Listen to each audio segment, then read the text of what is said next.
السلام علیکم ورحمۃ اللہ وبرکاتہ۔ دوستو، امید کرتا ہوں آپ خیریت سے ہوں گے۔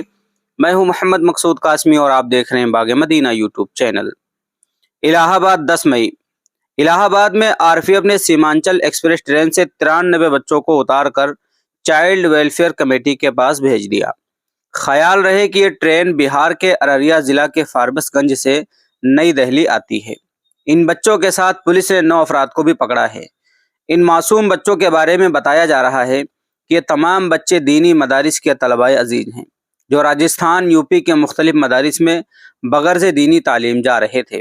آر پی ایف کے مطابق ان بچوں کو لے جانے والے افراد کے پاس کوئی درست دستاویزات نہیں تھے اور نہ ہی ان کے خاندان کا کوئی فرد تھا۔ یہ تمام بچے بہار کے ارریہ سے مختلف شہروں میں جا رہے تھے۔ بچوں کی عمریں 9 سے 13 سال کے درمیان ہیں۔ خیال رہے کہ ریلوے نے انٹیلیجنس معلومات پر کارروائی کی ہے۔ میڈیا ذرائع نے ریلوے حکام کے حوالے سے بتایا کہ بچوں کو غلط طریقے سے منتقل کیا جا رہا تھا۔ ابتدائی پوچھ گچھ سے معلوم ہوا کہ ان بچوں کو مختلف مدارس میں لے جایا جا رہا تھا۔ اس وقت تمام بچوں کو چائلڈ ویلفیئر کمیٹی کے سامنے پیش کیا گیا ہے اور وہاں ان کی نگرانی اور کاؤنسلنگ کی جا رہی ہے۔ بچوں کے اہل خانہ کو بلایا گیا ہے۔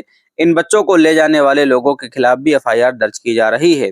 افسران نے بچوں کی مبینہ اسمگلنگ کا خدشہ ظاہر کیا۔ کئی دنوں سے اس پر نظر رکھے ہوئے تھے۔ ریلوے حکام نے بچوں کی اسمگلنگ کا شبہ ظاہر کیا ہے۔ محکمے کو اس طرح کی سرگرمیوں کی اطلاع کافی عرصے پہلے ملی تھی، اسی لیے RPF کی ایک ٹیم کو پنڈت دین دیال اپادھیائے مغل سرائے اسٹیشن بھیجا گیا۔ ٹیم وہاں سے ٹرین پر نظر رکھے ہوئے تھی۔ پریاگ راج پہنچنے پر تمام بچوں کو نیچے اتار کر چائلڈ ویلفیئر کمیٹی کے پاس بھیج دیا گیا ہے۔ ریلوے حکام نے میڈیا کو یہ بھی بتایا کہ بچوں کو مختلف شہروں دہلی، ناگور، دہرادون لے جایا جا رہا ہے۔ بچوں کے ساتھ پکڑے گئے لوگوں نے دوران تفتیش بتایا کہ وہ بچوں کو مدارس میں پڑھانے کے لیے لے جا رہے تھے۔ دوستو، وہیں پر یہ خبر آ رہی ہے جو بہت ہی افسوسناک ہے کہ کچھ بچوں کو ٹرین سے اتار لیا گیا ہے جو دور دراز علاقوں میں مدرسوں میں تعلیم حاصل کرنے کی غرض سے جا رہے تھے۔ 93 بچوں کو پکڑا گیا ہے، وہیں پر 9 لوگوں کو اور پکڑا گیا ہے جو ان کے ساتھ میں تھے اور ان کے خلاف بھی FIR درج کی جا رہی ہے۔ بچوں کے والدین کو بلایا گیا ہے۔ دیکھتے ہیں آگے کیا معاملہ بنتا ہے۔ یہ اس طرح کا کوئی پہلا واقعہ نہیں ہے۔ شوال کے مہینے سے عید کے بعد سے لے کر اب تک کئی اس طریقے کے واقعات ہو گئے ہیں۔ اللہ اپنا رحم کا کرم کا عافیت کا معاملہ فرمائے اور ان بچوں کی حفاظت فرمائے، جو علماء ان کے ساتھ تھے ان کی بھی حفاظت فرمائے۔